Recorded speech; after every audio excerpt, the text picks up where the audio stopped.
Welcome everyone to Textiles and Tea with the Handweavers Guild of America. I'm Kathy Group. I'm the advertising manager and I get to be your host today. We want to thank our sponsor today, which is the Weavers Guild of North Shore. They've been a supporter of HGA throughout the years, and we welcome them to Textiles and Tea as being a sponsor today. Thank you so much. We will take questions as always, the last 15 minutes of the program. Be sure you put them in the Q&A. If they're in the chat, I don't always see them. So we love your comments, keep those coming, but if you would put the questions in the Q&A. Today we have Melvenea Hodges on. Melvenea sorry, I'm getting confused here. She creates clothing and accessories using traditional techniques, such as block printing, sewing, weaving, spinning, knitting, crochet, and embroidery. As you can tell, she does it all. In 2006, Melvenea earned a bachelor's degree in apparel, textiles, and merchandising from East Michigan University. She was inspired to begin growing, spinning, and weaving cotton to reclaim an undocumented heritage of fiber arts as a Black American maker. Melvenea finds tremendous joy in helping others learning these new skills. She teaches at primary schools and she connects with other textiles enthusiasts throughout the community events, social media, and local weaving guild. Her mission, she says, is to honor and preserve the fiber arts heritage through practice. She blogs about her work. You'll have to check out her blog. It's fascinating. And she shares traditional textile techniques on our website and on Instagram, Traditions in Cloth. That's where you'll see her on Instagram. She also offers handcrafted accessories and spinning supplies, so you can also check that out. She's published articles in Spin-Off magazine, and we're going to talk more about a lot of this today. Welcome. It's good to have you here. I'm glad to be here. And the light looks lovely. Oh, wonderful. Thank you. Before we came on, we were discussing how the light's kind of moving with her. All right, most important question, of course. What is your favorite tea? Peppermint. Peppermint. All right. What's your mug? And tell us about your mug. Ooh, the artist's name is Parsley, and I believe Indiana artist. There you go. There you go. If you don't remember this from last week, I'm from Indiana, obviously. It's really interesting that we didn't plan this out, but the speaker last week and our guest this week not only are from the same part of Indiana, but they're in the same guild. So yeah, we know each other. Hoosier Month. We planned this. We planned it ourselves. So tell us how you got started in fiber. Well, I think probably I would say hair. I was born with it, and where I grew up. In the community I grew up in, hair is a big deal. And as a girl, you grow up and your goal is to learn how to braid and do designs. So you learn how to cornrow and do designs. And so for me, that was probably my first foray. So instead of making doll clothes, as people might think, we were doing hair, doing our doll's hair. That's how I got it. That's perfect. In these images, you're going to see that you're on a couple of weaving apparatuses, and your weaving is kind of like a journey. If I'm correct, you started out like in a frame loom, and then eventually you did a rigid heddle, and then along the way you tried inkle weaving. Then you were on a table loom, and then there's a floor loom. So it's almost like you did this journey from one to the other, and I don't even know if they were in that order or not, but did you find that the skill sets for one helped you with the skill sets for the next one? It was definitely a process, Okay. Gathering information as I go, because when I set out, it was, maybe it would be great if I could make my own clothing. My grandmother actually was an accomplished seamstress. But she was done doing that by the time I came of age. And so the way I ended up even on this path was through that, thinking that one day I would make clothing that I could wear. But I took a weaving class through my program. There was one weaving class, an intro, and we were actually introduced to a fancy Dobby loom, 16 shafts. Wow. And that's what we were learning on. We're just weaving samples. But I was intrigued by the idea of weaving a fabric that could be worn, but the loom didn't do it. That loom did not do it. But I was searching for a way that I could continue though with the tradition, because there was something there, because I'd already been crocheting and I already had started to learn to knit. But yeah, this woven fabric would really be nice to wear. So I started with tablets, and then I'm going to talk about this loom here in particular. It actually came along, this one on the left, the one with the narrow band. Uh-huh. So I did not encounter this loom way back then when I was a college student, in a basement efficiency apartment, trying to find a way to carry this out, past that one class. But this happened when I was demoing in the library, and a lady walked up to me and she went, hey, in my country, we weave too. And would you like to learn my way? And I'm like, well, of course, And so we left, the library, we just met, exchanged numbers. It turned into a whole long drawn out friendship where I go to her house, and it turns out she's from Lithuania. Huh. And she had immigrated here. But this loom is so special, and it just brings back memories even just looking at this, because of how much it meant for her to let me use it. This was a frame loom, a traditional frame loom, and her dad actually made this loom for her while they were living in a concentration camp.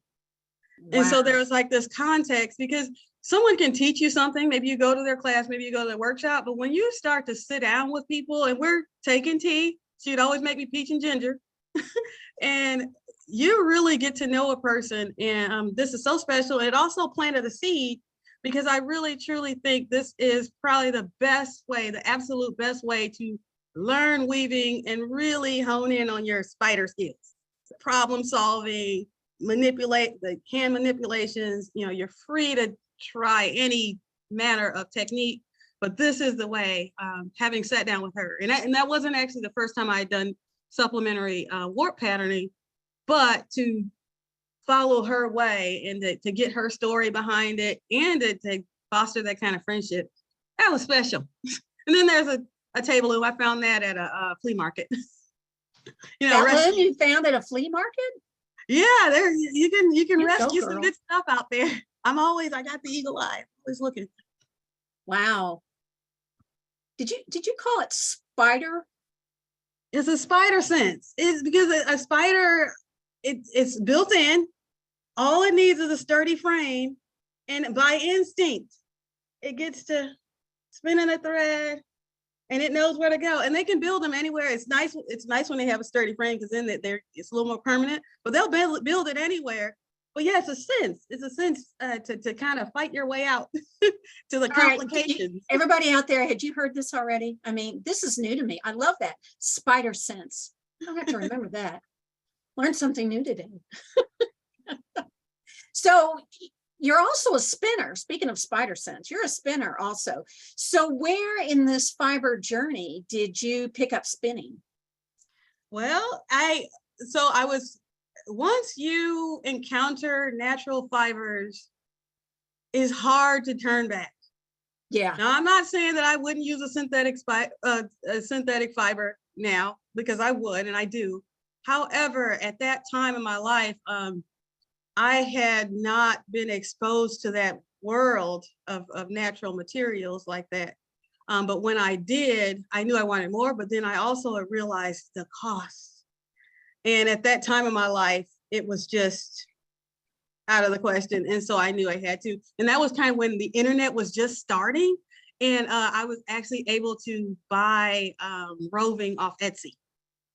So that's how I got involved. And the funny thing is, so I say that's how I started, but here I am, how many years later? That was 2006. However many years that was, I decided to spin for a coverlet. And yes, I could buy yarn right now. I could do it. But there's something in me that's like, I could totally spin this. it shouldn't cost us. I can do better. And so, yeah, I think there's a little drive there to, number one, have high quality yarn, but number two, be in control of your access to raw material, like a little power thing. Like if I want to, I can, even if it takes a little extra work, I can. Do you also feel the control of, I can make this thread as thick or thin or made of anything I want? Is that part of it too? Oh, absolutely. And I think we a lot of us are like that, where it's, okay, how thin can I go? And right. And then, you'll go and you see these luxurious things and you're like, I can have that if I wanted. Put whatever price tag you want on that, because I can have that if I wanted to. I'll just go ahead and spend it. So I love that. Well, I know somebody's going to ask, so I'm going to go ahead and ask now. Would you talk about that drop spindle? Oh, yes, I will. That drop spindle, and you need one, just telling you. It's from Alan Berry. You can find him on Instagram, but he basically, you tell him your dreams and all the things that you love, and he carves it with manual tools out of wood, and he ships it to you. It's magic. Wonderful guy. Oh my gosh. Please check him out. You'll start collecting. But there's a wonderful relationship there too, though, because we've got our fiber artists, but then we also have those people that make our tools, and it's a beautiful relationship because we appreciate what they do and they appreciate what we do. It's complementary. We need each other.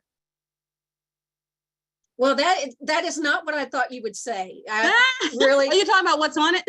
Yeah, well, I mean, I didn't know that was going to be the story behind it. It's brilliant. Yeah, it's so personal like that. I love that. Friends in faraway places. Yeah, he's in Washington. But yeah, there's cotton on there. Is it Berry? Yeah, Berry. Okay. All right, everybody. They're all on their computers now, Googling him to see. I will tell you how this came. I'm sorry, Kathy. How this came though. So we were talking because we were talking about what would be the best drop spindle for spinning cotton, because there are some places in the world that do use a drop spindle to spin, and so we were kind of working together trying to figure out the best formula. And so he's carved several different ones. My favorite so far, because he's prolific, was one with a leather top.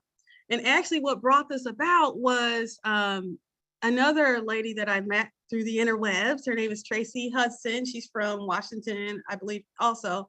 She sent me some cotton sliver from Ethiopia and an Ethiopian spindle. And the spindle was literally a bamboo skewer, a little tiny circle about this big of a gourd, and your standard office staple in the top. And I thought, it's cute. Let's see if it works.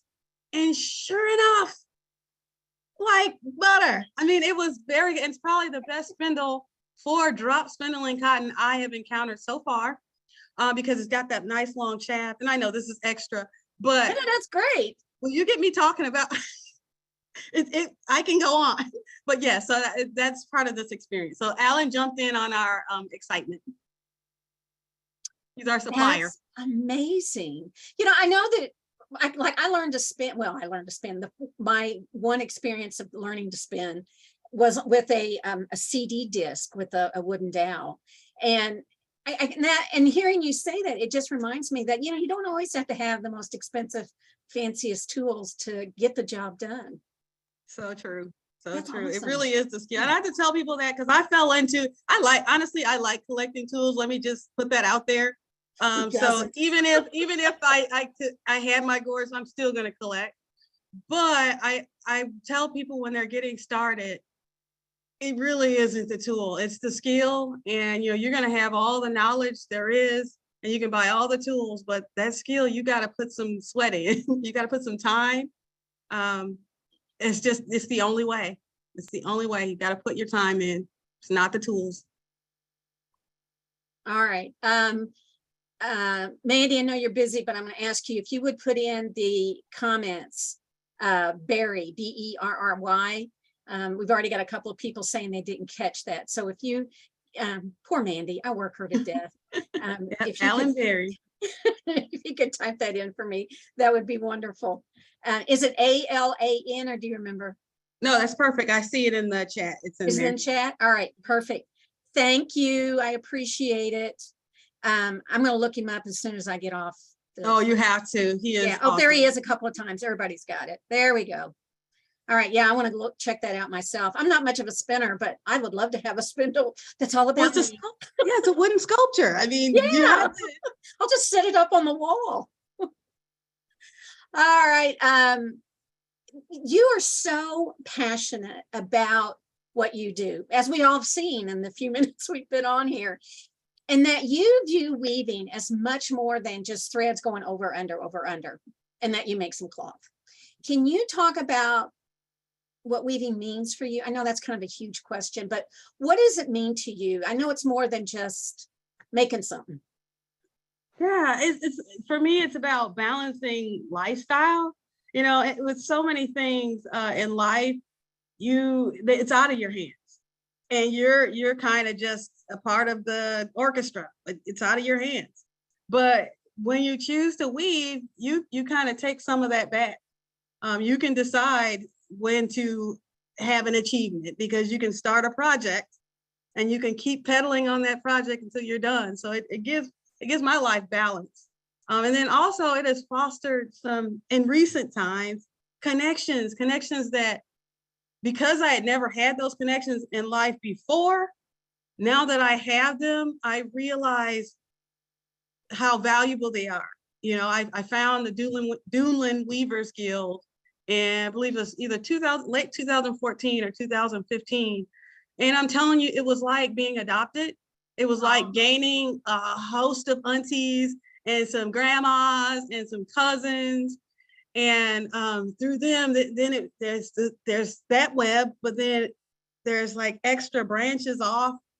And so it has enhanced my life tremendously. In fact, during the pandemic, when everything stopped and I couldn't go see those women, it was so hard on me. And I had to tell them when I finally got to see them again, like, it was so hard to be away from you guys. And I've met all you wonderful people in the internets, but those heart-to-heart connections, you know, I got a taste of that with Donna back when she was teaching me the Lithuanian weaving. But once you make that connect, it's really hard to let that go. That's great. We're going to talk more about connections in a minute, okay? Because I'm sure there's more we have to say about that. Now, as you talked about earlier, you talk about spinning cotton. And even though I don't know much about spinning, I do know cotton can be tricky. And it's often viewed as very difficult. And people say you have to be out of your mind to even do it. But you wrote an article for Spinoff about spinning cotton. So what is the attraction of cotton for you? Well, I mean, first, I mean, I guess, you know, as far as documented, I'm a 4th generation American. So there's that portion. So that it means something to me in that sense.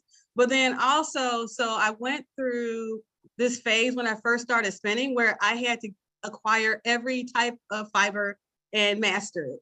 And so cotton was one of them. But just like most people, when I tried cotton, I tried to spin it like wool and fail. And so that went in the Ziploc baggie away. Then a few years later, I'm, you know, new graduate in my first career. Things got carried away, you know, work. Life was lifing. And I ended up having a moth attack in my stash. And by the time I discovered the moths had attacked my wool, all my hand-spun wool yarn that I had all out on display, it was in shreds. And so that made me think, okay, plant fibers might not be so bad. But I didn't make a move on it then. But one day I was visiting a weaving shop in a nearby town. It's something I would do on my work breaks. And I walked past and my eye saw what I didn't think I should see growing in Indiana. Outside of the shop, there was the shop owner was growing cotton.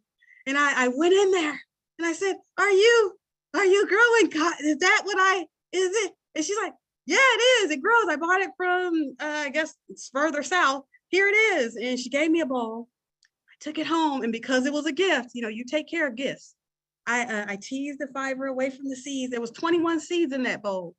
I teased it away. And I wasn't going to put it through the wheel. I only have a small amount, and this is precious. So I spun it on a drop spindle. I supported it most of the time. And I drafted it out. And I'm like, this is it. It's like cashmere. And that was the love affair. And at that point, I knew it wasn't that I couldn't spin it. It was the prep. Prep matters. Prep matters because the stuff I had used before had been pressed almost as if they'd sent it through an iron. And so it was so compacted and hard to draft. But cotton in its natural state it's got a nice crimp to it, and it spins nicely. And also, let me show people while we're here. So when you're spinning wool, you're like this. But with cotton, you want to go this. Okay, so you're drawing back. You're letting the twist go in and you're going back. So don't do this. That's not going to work. You'll be frustrated. Do this. You saw it here first, folks. All you who are afraid of cotton, here you go. This is the end. You won't regret it. You crack me up because I'm wondering if the words, oh, I can't do that because I don't know how, have ever come out of your mouth. I somehow doubt that sincerely, because you seem to be the kind of person that's like, I'll go figure it out. I'll go read about it, or I'll go online, or I'll ask someone. So I was curious, do you find that the learning how to do something is as much for you, as important for you as the actual doing it? Absolutely. In fact, for me, I do, and sometimes this works to my disadvantage, but I do tend to want to just check it out. Let me see what happens. Let me try this and see what happens. It just might work. Now, it sucks when I'm, trying to navigate and getting myself more and more lost, and I probably should stop and read a map. But when it comes to textiles or fiber arts or figuring out any problem, to go, okay, I need to be absolutely sure this is impossible. I can't let this go until I know this won't work. And usually what happens in that process is, number one, you gain a lot of patience, but number two, skills. You're picking up skills as you go and experiences, and it's almost becomes second nature. So, what would have been seemed like a catastrophic mistake, well, you've been through that before. You've already survived it. Maybe you didn't get the outcome you wanted, but you got an outcome. Just keep trying. Would you tell us about the scarf?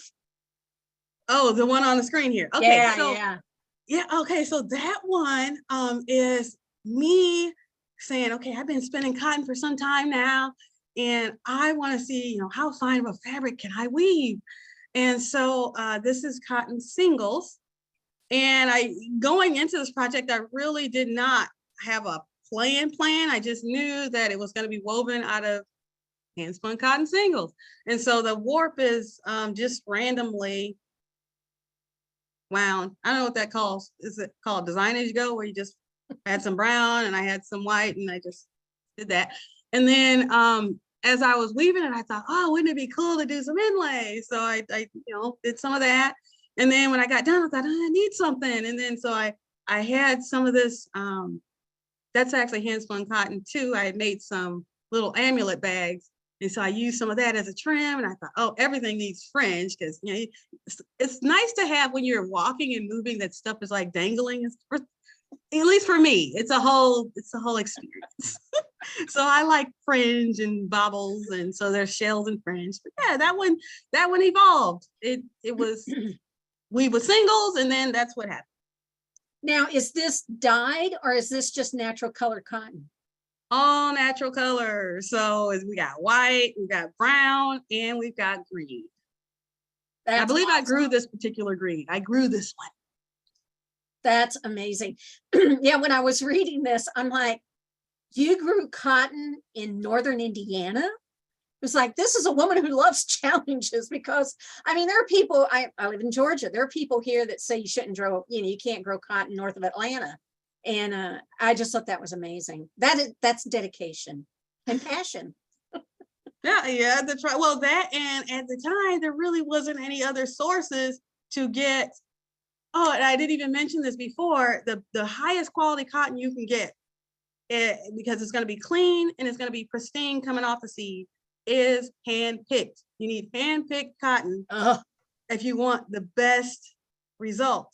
And there was not a lot of ways to get it. So that's what started me like, okay, I'm gonna figure out how to grow this.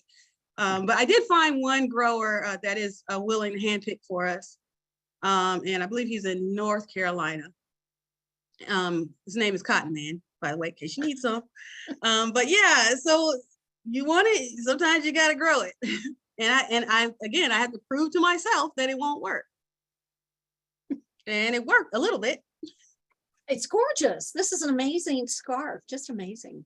Thank you.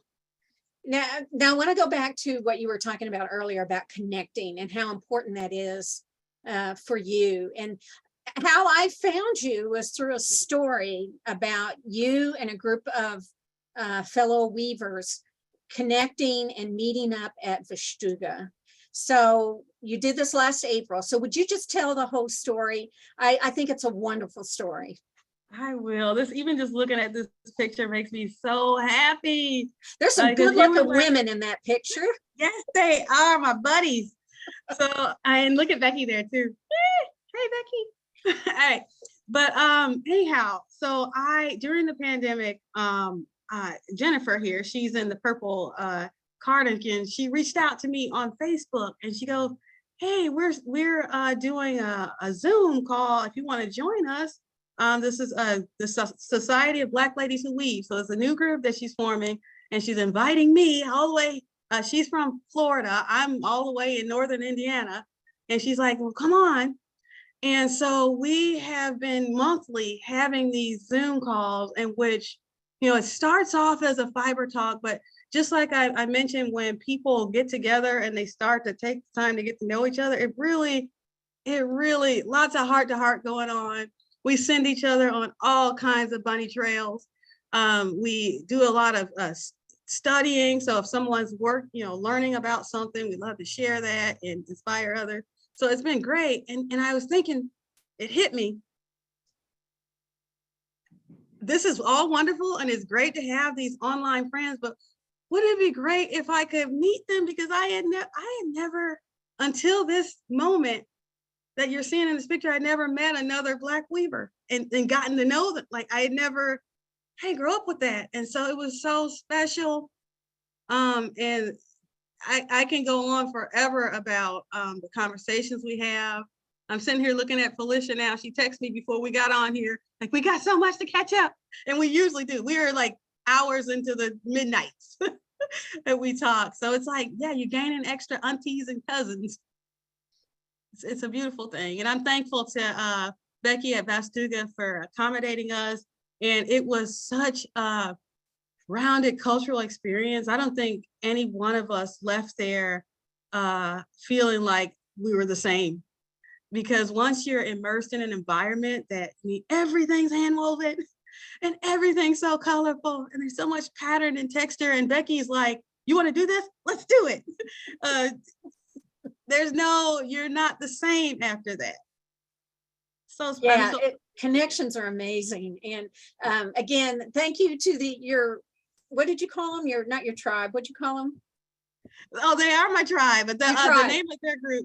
Yeah, your tribe. Thank you to your tribe for being on here today. I appreciate that. Thank you. They're probably in the out there too. Say hi in the chats, y'all. Well, I also heard you talk about that there was another accomplishment that you were working toward, which was coming up with a tutorial. I can't talk today. Tutorial that you wanted to design one while you were there.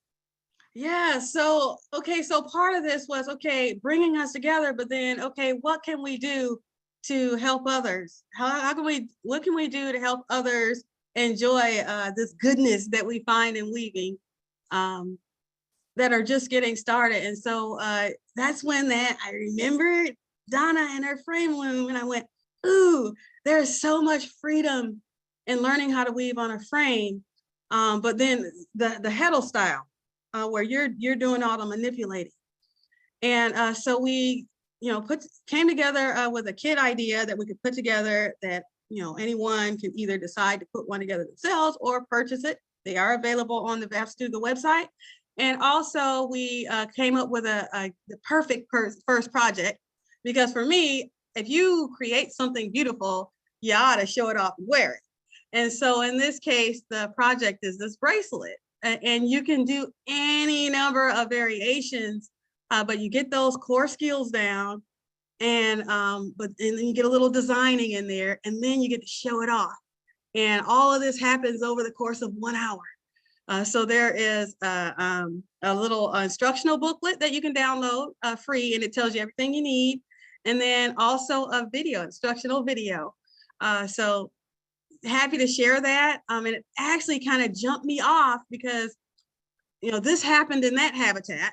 But then you know what happens, you take 13 hours to drive home and your wheels are turning. And so when I got home, I say, Constance, hey, when I got home, I had thought of, okay, I could do one that is an adjustable loom, and you have even more flexibility because you could weave longer textiles, but then also wider textiles. It's completely modular and portable, and you can adjust your tension as you weave, which brings me to this book, World Textiles. It's called A Visual Guide to Traditional Textile Techniques, World Textiles by John Gillow and Brian Simpson.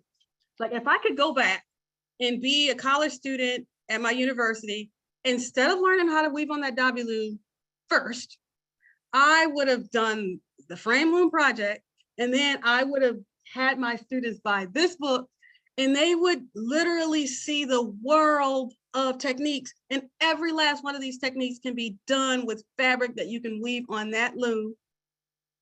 And it's so inspiring. I would want to give them this, and just, you pick a technique, play, and bring it to class. And there's literally 80 something different techniques and examples of all of them. Oh. Well, I have to tell you, someone in chat's already said they want you to teach at Convergence. So, you've already come up with several classes, possibility for classes. So that's another one. Let's just put that on the list. You can do that too. All right. Seed planted, watch it grow. Now, I read in your blog that and I love this. This is wonderful. I read in your blog that you describe making fiber art is creating your own cultural artifact. I love that. And it's such an interesting view. If you really kind of sit and think about it, it's a wonderful view of fiber and making. Can you talk some more about that? Yeah, so the things that we make and keep and use say a whole lot about who we are.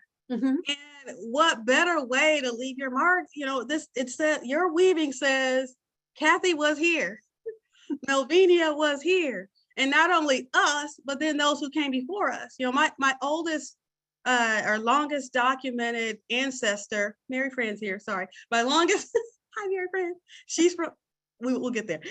My longest documented ancestor, she's born in 1835. Her name is Mary Worthy Hodges. And I just think, when I don't know if she was a weaver or what she wove, but I am here. And because of her, I am here.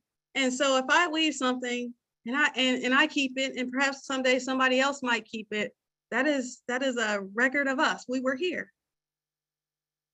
That's wonderful. That's just wonderful. And we were talking some about that there's also the aspect of it is when I know I do this, when I weave something later on, if I look at it, a lot of times I recall what was going on around that time. Was I watching something on TV, or I was listening to a book, or there was something going on in my life. And so again, it is much more of an artifact rather than just a thing.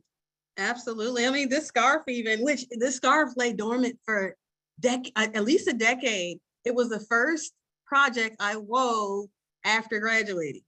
Really? And it's a cute scarf because of the yarn, but it's a fail because it matched nothing in my wardrobe. And so all these years later, today, when my hair should have been doing the most, it was trying to do the least, but this scarf brought it back from the rings. We are honored that you shared your scarf with us today. Thank you so much. The scarf says you're welcome. Now, you have talked about various fiber arts you're involved in, and you've done everything. I don't know if there's anything you haven't done yet, but if you had to choose one, okay, would you say you're a spinner, a weaver, a dyer? What would you choose and why? I would say I'm like an oak tree. I can be furniture. I can feed you with some nuts. I can shade you. I can do all kinds of things. I'm not one. And if I am one, I am one of many things. I'm all of it. Of course you are. Excuse me. Well, how about, last question, which I can't wait to hear this, is what is next for you? Ooh. So if you'd have asked me that 2 weeks ago, I wouldn't know, because I am at a point in my life where I am so full and I am so probably happier than I've ever been, just full. But I was taking a walk, as we do. Either I'm pacing around my house or I am walking the river walk here. And it hit me. I had been meeting with a group. We started a group out of nowhere. I put a sign on my booth this summer and said, meet me at the library, let's craft. And showed up to a full room, and we've been meeting ever since. And so that's why I'm saying, like, I am so full, but on this walk, it hit me. Melvenea, you guys need a place to land. Yeah, we meet up at the library, but what if there is a place that we could call ours, and we could, when people go, well, what's that? And why are you doing that? We could go, come here, come hang out with us. We have a place. We have our wheels and perhaps what would happen if, someone else was walking past, and instead of the cotton growing in my backyard, it was growing in front of a storefront. I don't know. Visions are like that though, right? Because visions, they're not like goals. Visions are like you see something, but you have no clue how to get there. No clue, no obvious way. There are no action items. You just see it and your heart goes, do, do, do, do, do, do. So we'll see. It's kind of like you put it out to the universe and you see how the universe replies, right? That's it. All right, universe, we're putting that out here. All right, we have a boatload of questions, so let's see how many we can get through. Constance is a busy woman today. She's keeping you on track. Now, is she one of the women that was at the meeting? No, Constance is actually from the Zoom meetup, and she actually has been on it. We took everybody who couldn't come to Vapstugo on a video tour. But yeah, she's kind of like a coach to me, and always offering encouragement, listens to my rants and rambles. So yeah, hi, Constance. She wants you to talk about your cotton. That you're growing your cotton. Yeah. Next one is from Pam Howard. Hi, Pam. She was on here just a couple weeks ago. I love your enthusiasm and smile. Love the reference of the spider sense. Me too. I'm gonna have to put that up on my wall somehow. Oh, for sure. Let's see. We have Shelby, who's I can't pronounce her last name. How did your artist in residence with Gist go? Wait, that's Shelby from the Guild. I told you the tribe is on. They're here. Thanks for being here, guys. Okay. Now tell us about your residence. How did that go? Oh my goodness. So it came at the right time, because I was just having that feeling that, I'm making all these new wonderful connections, but they're all online. And I need someone here. I want to meet with someone. And the Just Yarn residency was designed to help fiber artists engage their community, their local community, about weaving. And it was like perfect. And so got some yarn, and that actually helped me along, because I do these table events at a school, at downtown, and I wound the yarn into these little cocoons and would be passing them out. And you'd think people would be like, well, what am I going to do with this? But no, because number one, they'd be captivated by the color, but number two, that's what yarn does. Even if, and I'll say this, even let's say you drop the duck off 200 yards from a river, and that duck pounced around on the ground. They didn't know the river was there. Eventually, they'd play long enough and get close enough to the river to stick a little flipper in and go, ooh, I like this. And it would hop in and realize, ooh, I'm floating. And then the current would carry it away, but then the little duck would start going like this. And oh, wait, I'm in control. I'm good at this. That's what it is. And so those little cocoons were good. They were a good thing. And so yeah, you can watch the video about it. There's a video on my YouTube feed. So absolutely, you'll get absolutely. the gist. I hope you get the gist. I'm going to save it for a bad day, and I need to cheer up. I'm going to save it for that. Because I never know how to explain things, but I see like a scene, and I hope that makes sense. Like where somebody, if they get near enough to it, they will discover it in their nature, something with it. But yes. Well, people want to know the guild you're in. They want to come visit. Oh, you should come see us at Duneland Weavers Guild in Chesterton, Indiana, and the meetings are held in a yarn store, so you better come. And that's DUNELAND. Okay. Weavers. All right, all you Duneland people, put that in the chat for all the rest of the people. You're going to have visitors soon. And Three Moons Fiber Works is where the meetings are held. Got to check it out. Oh, shout out to Three Moons. There you go. Oh, somebody wants to know, do you ever spin cotton from the seed? I don't know what that means, but well, you can. In fact, that first bowl that I got, I did because the carders were completely unnecessary. If you tease the cotton off the seed, it's already fluffed and ready to spin. But to spin from the seed actually is you'll be wasting time. You're better off prepping your fiber first, then spinning, because you want to get in the zone. You want to get on the. You don't want to stop and go. So definitely tease it off first and then spin. You can if you needed to, but if you want to enjoy it, if you want to be transported, you need to take it off seed first. Chris Acton. Hi, Chris. Just on Textiles and Tea. She has a couple of questions. She wants to know, was it a certain type of cotton that you were growing in Indiana? And the other question is, what else do you like to weave or spin? Okay, so the cotton that I had, the brown bowl turned out to be Pima. It's got a smooth black seed or dark brown seed. And then the other one is upland cotton, and it's very prolific. I mean, you really get a lot of fiber. Highly recommend it. And in fact, I did recently get my hands on the elusive, almost went extinct Sea Island variety. It's a smooth seed white cotton that it grows a long silky staple.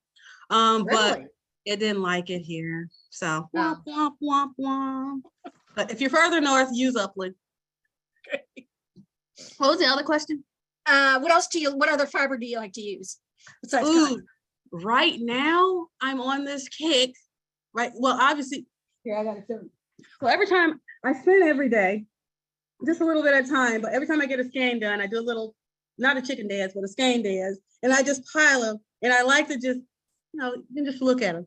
But I'm working on a project where I am attempting to weave what might have been woven. So if my ancestor, Mary Worthy Hodges, were to create her outfit for her Sunday's best, what would she make? And so I'm doing cotton. Of course, there's going to be a little bit of wool because I did a lot of linsey woolsey. But then also I'm doing the flax or the linen.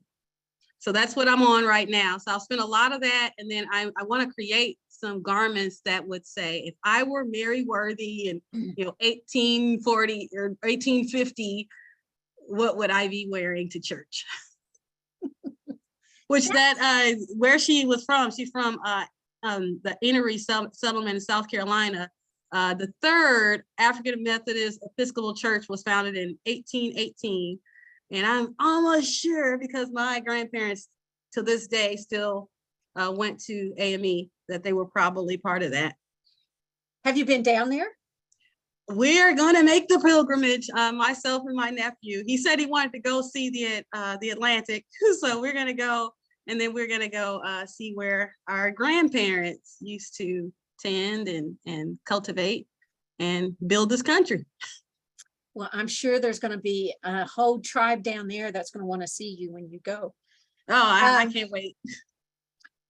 Gail Dixon says you have the gift of joy. I have to agree with that. Oh, thank you. Thanks for being here. Beth Doyle says, wait, are you weaving with singles? Singles is capitalized.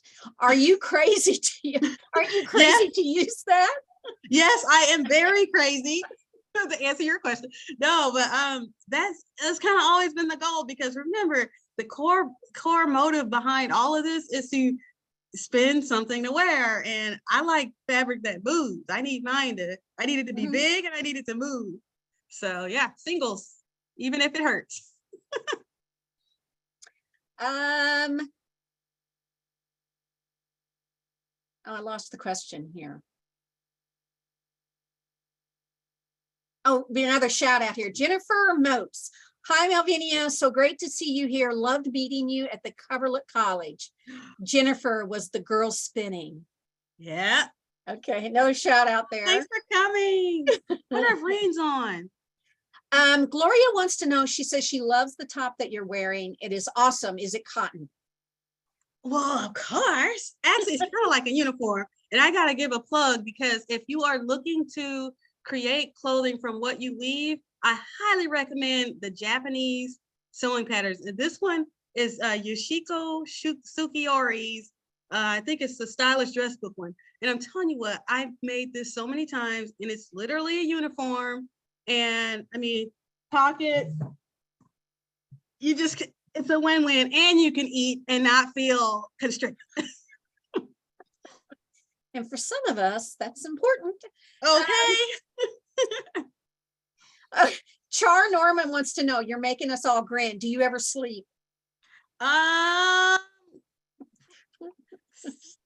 don't know, because if Felicia's on here, she's gonna say no, because with the way we talk all night, I don't know. I do sleep. Yes, I do sleep. We only need so much. Fazia always comes up with my good questions, but she says, I totally feel the same way about the connection to ancestors through your weaving. And then she asked, is there anything in particular you'd like to make? And you just talked about with clothing. I think that's a wonderful goal, what a way to connect. Yeah. Then we'll have to get a building to display it in, right? And then they've also posted the World Textiles Visual Tradition book. You can get it at any of your bookstores, and they put on here how to get it on Amazon. Oh, good. Linda wants to know, do you ply those skeins of cotton? These will not be plied, because they are going to go towards the clothing project. Okay. Gail wants to know, I knew they were going to ask this, the name of that pattern info that you just said, the Japanese. Okay, yeah, the Yoshiko Sukiori is Sukiori is TS. Just know it's got a TS in it. Okay. But it's a book with a bunch of designs, and then all the patterns are in the back of the book. So yeah, you'll have a whole wardrobe, literally. And I'm telling you, once you make one of these, you're gonna want to wear one every day, and in every color and. Okay, so it's TS what? I gotta learn how to spell it. Okay, TSUKIORI. Sukiori. All right, so I've just posted that, and then y'all can Google it and see if you can find it. Okay. You won't be disappointed. Oh, another plug for yourself is, when somebody else put the whole thing in there. I appreciate that. Oh, thanks, Beth. Where can we buy the weaving kit? Now that kit's available at, is it through Bushtuga? Yes, so Okay. you can get the kit from the Vapstuga website. It's called the Explorer Frame Loom Kit. Okay. And you can buy the kit or you can download the instructions. The instructions has everything you need to know too in order to put together a kit. And you could also watch the video. So it's all there on the site. And then my other loom is actually I've been just using it for workshops so far. But it may eventually make its way to the website. We'll see. Okay. Well, if nothing else, watch the video just to have that energy around you. If you don't want to learn how to weave or anything. Yeah. I don't know if we talked about this. Do you dye? Do you do dyeing? Well, okay, so I've always dabbled, but this past summer, I got to go to a dye workshop with Desale Adiemo. Yes, the Nigerian master dyer. And of course, he was on here and was just wonderful. I'm envious. How wonderful. Yeah, so I was obviously, the indigo on its own. I mean, give me indigo all day, every day.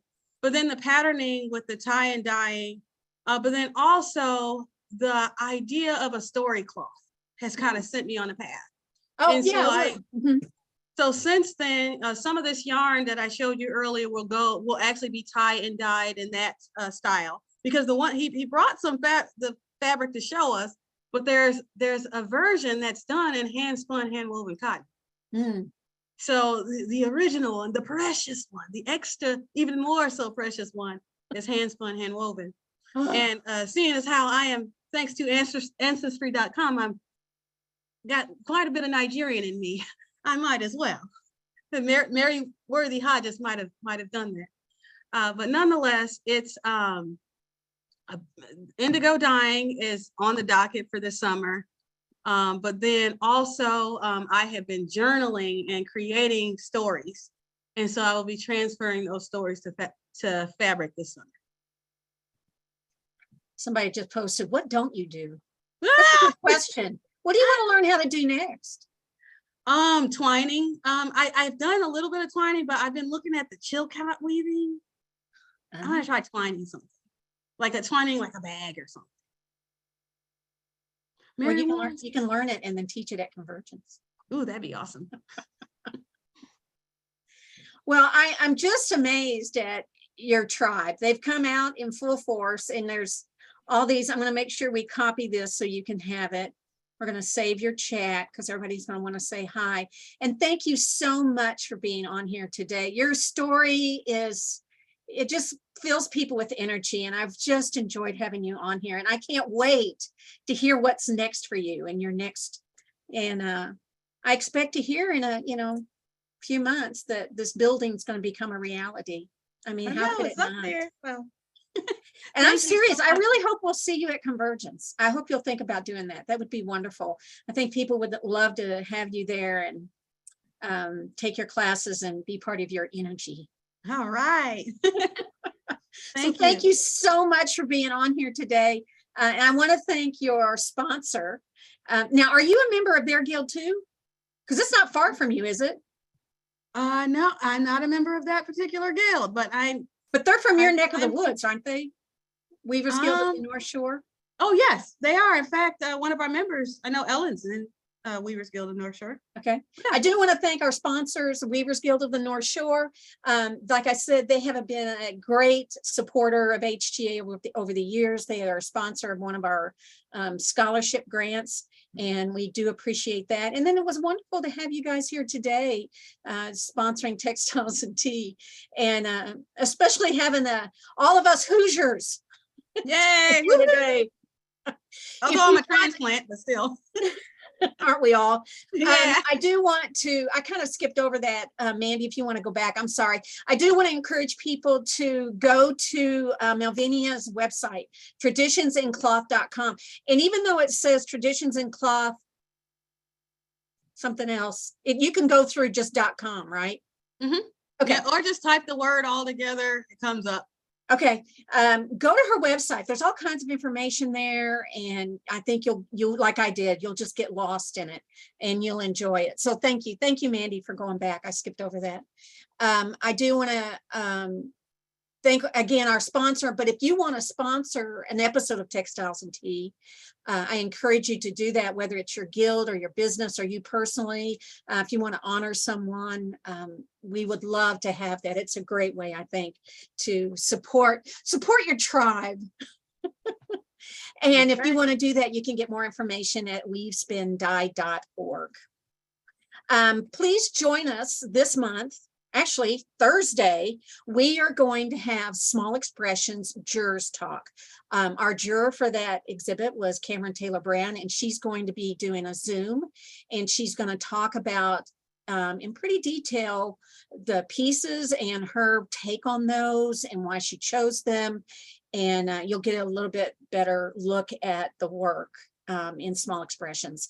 For those of you who didn't get to see it in Knoxville when it was there, here's your chance. Or if you did see it in Knoxville and you want to see it again, here's your chance. You can sign up at weavespindye.org. Go to the tab that says exhibits and drop down to where it says Jurors Talk, and you can sign up there. We're doing several of these. We're going to have all the Jurors Talks every week. We're going to add another one. We'll have another one next week, and so on and so forth. Learn more again at weavespindye.org. If you've missed any episodes and you want to watch those, please go to our website, and you can go to the HGA Facebook page. You can also watch them on the YouTube channel, and I encourage people to subscribe, because then